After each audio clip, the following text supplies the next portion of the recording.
Você também não aguenta mais correr atrás do próprio rabo? Então vem com a gente que esse episódio é para você.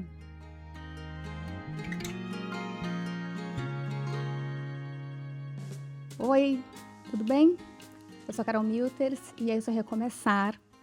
E aqui eu trago alguns pontos de recomeço que podem te ajudar a viver com um pouco mais de bem-estar no trabalho e fora dele. Eu tô muito feliz com o resultado do primeiro episódio, que é honrar os recomeços. Se você ainda não assistiu, depois desse, pode voltar lá e assistir, tanto com o processo de ter feito ele, como também a repercussão. Já tive várias pessoas que escutaram ou que assistiram. Muito obrigada por estar comigo e acompanhar os recomeços. Espero que você esteja aqui comigo por mais e mais tempo, recomeçando a cada dia. Eu também estou muito feliz de poder trazer o primeiro convidado. O formato desse podcast é um pouco mais relax e também eu estou na Holanda, eu não faço um formato de entrevista ao vivo, nem nada muito longo. Eu quero continuar esse formato de até no máximo 20 minutos. Então, vocês vão ver alguma fala de algum convidado sobre o tema que eu trouxer em cada episódio. E eu não poderia ter um convidado mais especial para estrear este quadro, este espaço, que o Marcelo Correia, que é cantor e fez a música junto comigo, Um Passo por Dia. Ele que gravou, cantou e compôs junto comigo. Ele fez toda a parte musical, né? A música foi inspirada no livro que eu escrevi. Eu escrevi a letra junto com ele, mas o talento musical é todo dele. Não me peçam para cantar Um Passo por Dia, que eu canto em casa e a minha gata vai para baixo da cama. Ok? Obrigada. E além da música Um Passo por Dia, ele tem várias músicas incríveis, e uma delas é a música Pra Que Tanto, que inspira o título desse episódio e que inspira uma reflexão muito importante, que é: pra que tanto? Pra que produzir tanto? Pra que consumir tanto? Pra que correr atrás de tanta coisa? Pra que acumular tanta coisa? Não é mesmo? Chega uma hora, e eu me vi muito nesse lugar quando eu estava passando pelo burnout, quando eu estava me recuperando dele, na verdade, em que a gente começa a olhar para a nossa vida e pensa: por que eu estava fazendo tudo isso? O que eu estava querendo provar? Para quem? Para quê? Não sei se você já passou por isso. Eu acho muito importante que a gente olhe para nossa produtividade, tanto individualmente como coletivamente, socialmente. Eu não sei se isso é um termo que existe. Eu tenho usado a palavra hiperprodutividade porque eu acho que ela resume muito do que a gente começou a normalizar no nosso mundo. A gente hoje tem o privilégio e tem a sorte de ter muitas tecnologias incríveis e avançadíssimas, que nos permitem fazer muitas coisas maravilhosas, como você está aqui no seu tempo, no seu espaço, me assistindo e me escutando. Coisas que há poucos anos atrás eram inimagináveis. Eu moro em outro país e eu consigo conversar com a minha família em vídeo, em tempo real e de graça. Isso é inestimável. Por outro lado, essa aceleração que a gente tem tido, principalmente tecnologicamente, faz com que a gente tenha uma falsa impressão de que dentro da gente as coisas funcionam com a mesma velocidade. E a gente entra num contexto muito artificial, né? A gente começa colocando luz elétrica para que a gente tenha iluminação à noite, mas aí daqui a pouco a gente já não sabe mais quando é dia, quando é noite. A gente fica no escritório até às 11, mas a luz continua acesa, então a gente nem viu que o sol já se pôs. A gente fica escutando música o tempo inteiro e a gente não sabe mais que som que tem a rua onde a gente mora. E aos poucos a gente vai se desconectando. A gente constrói casas e prédios e cidades e a gente não sabe mais que árvore que dá e que fruta que dá nesse tempo do ano.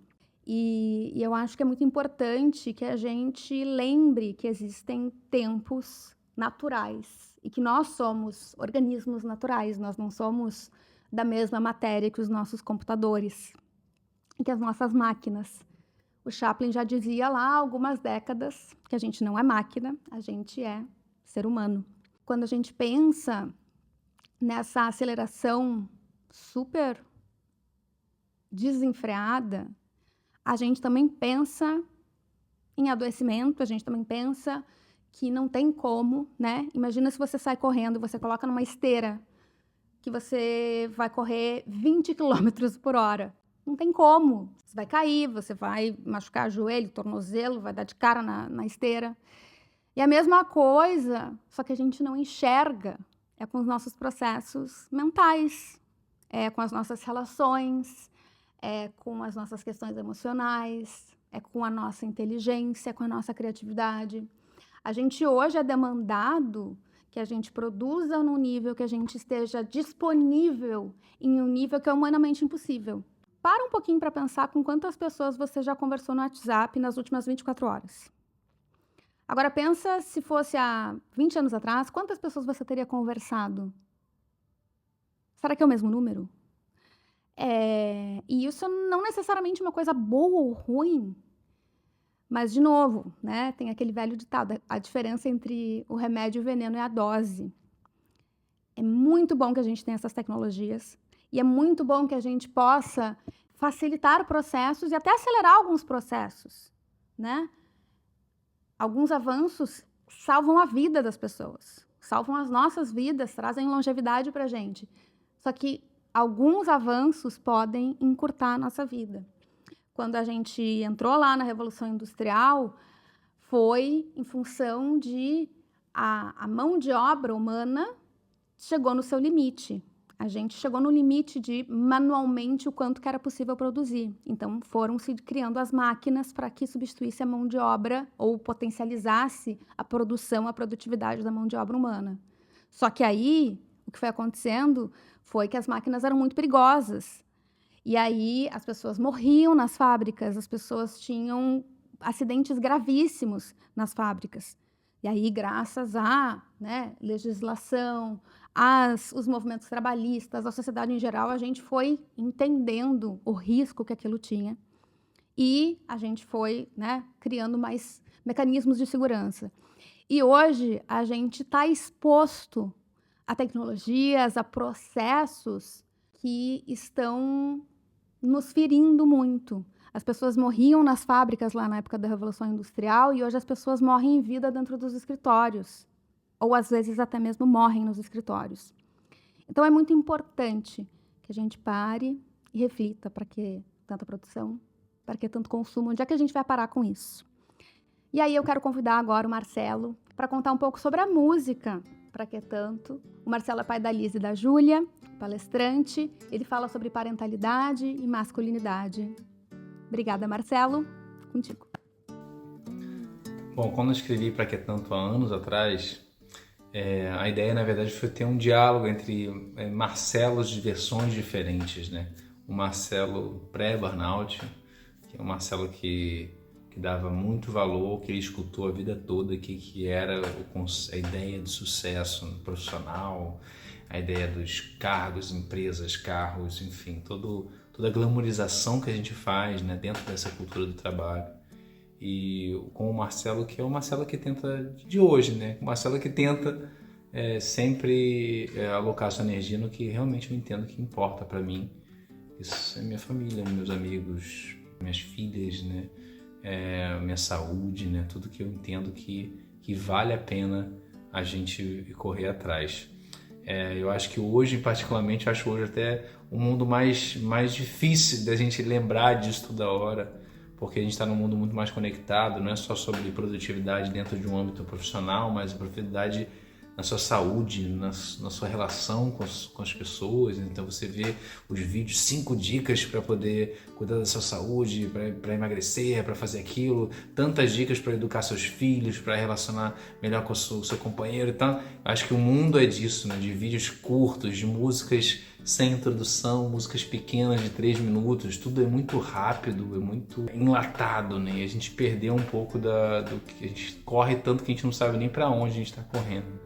E eu acho que a canção ela acaba sendo um aterramento de eu lembrar do que realmente vale a pena correr atrás. Convido vocês a escutarem a canção Pra Que Tanto. Obrigada, Marcelo. Eu amei a tua fala. É muito isso. Me deixou muito quieta pensando sobre e refletindo. E eu também acho interessante a gente, né, revisitar algumas coisas, né? Eu propus que ele revisitasse um pouco, né, como que é para ele hoje essa música, como bate nele hoje, nesse momento que ele gravou, né, essa música. E eu acho que é tão importante a gente parar e pensar no que realmente importa, né? No fim das contas, essa aceleração é a gente parar e perceber para onde que a gente está indo com isso tudo e a gente ter essa conversa interna sempre que possível. E pensar também que a gente está num ponto muito dramático da nossa história, né, do mundo, né? E a gente já chegou, eu acredito, no limite de utilização dos nossos recursos. A gente está batendo no limite dos nossos recursos naturais da Terra e a gente está batendo no limite dos nossos recursos naturais internos. É hora da gente parar e se dar conta que a gente veio construindo nos últimos anos, séculos principalmente, em algumas partes do mundo principalmente, a gente vem construindo uma sociedade, um sistema com base na exploração dos recursos, na exploração das pessoas. E uma sociedade com uma lógica voltada ao acúmulo e ao crescimento como se não houvesse amanhã. É preciso acumular como se não houvesse amanhã. Só que existe amanhã. Existe um limite que cada corpo impõe, existe um limite que os recursos naturais impõem, e existem movimentos até econômicos e possibilidades. Tem uma linha de pensamento econômico que chama degrowth, que propõe que se tenha um teto socialmente às organizações e que a nossa sociedade como um todo não entre num processo de autoaniquilação, porque no final das contas é meio que isso que está acontecendo. E para que a gente possa ter esperança de que a gente não vai caminhar para esse lado, apesar de que a gente já está caminhando para lá, cada um de nós, né, pode, da forma como acredita e do jeito que pode, começando por si próprio, primeiro, perceber qual é o seu limite, qual é a sua capacidade produtiva. A gente não para pensar em qual é a nossa capacidade produtiva. Isso varia de acordo com características pessoais, isso varia de acordo com o contexto, isso varia de acordo com o momento da vida, isso muda, pode mudar de acordo com o dia da semana, pode mudar de acordo com a hora do dia. E se a gente continua achando que a gente é que nem um telefoninho, que nem um computador, que está sempre ali disponível, a gente vai pifar. Até porque o próprio computador e o próprio telefoninho também pifa, não é mesmo? Se a gente tenta colocar mais arquivo do que cabe, se a gente tenta colocar mais programa para rodar do que cabe, o que acontece? Ele pifa. E a gente fica tentando fazer a mesma coisa com a gente mesmo. Então, te observa, começa por você e espalha isso em quem está na tua volta. E multiplica isso também. A exploração faz parte da nossa história, mas ela não precisa fazer parte do nosso futuro. Eu até diria, não tem nem como ela fazer parte do nosso futuro. Então, vamos dar o primeiro passo. Recomeçamos por aqui hoje. Dentro do teu contexto, qual o teu limite? Como é que você comunica esse limite hoje? Tanto para você mesmo, quanto para quem está na tua volta. O que realmente importa na tua vida? Recomeça por aí hoje. Vou deixar algumas sugestões nos links. Eu tenho um curso sobre manejo do estresse que tem um módulo dedicado a algumas estratégias de manejo relacionado a sentir-se preso numa rotina caótica, sentir que não está fazendo o suficiente. Tem várias reflexões importantes. Tem a participação da Cibele Castro, que é médica, falando sobre impacto na saúde e falando sobre higiene do sono e outras coisas muito interessantes lá. Também recomendo que você conheça o movimento Vida Além do Trabalho e assine a petição pelo fim da escala 6x1, se você ainda não fez isso. E vou deixar na descrição o TED Talk do Marcelo, em que ele conta a história dele, do burnout ao bem-estar. Te agradeço muito, mais uma vez, por estar aqui. Se você gostou, compartilha com quem você gosta, conversem sobre, manda no WhatsApp, troquem ideias sobre que parte que vocês gostaram. Pode postar nas redes sociais, me marca Carol Milters, que eu sempre reposto quando eu vejo que alguém está me mencionando no Instagram, nas redes sociais como um todo. Eu sou @Carol Milters em todas as redes, tá tudo aqui na descrição. Te cuida bem e até o próximo.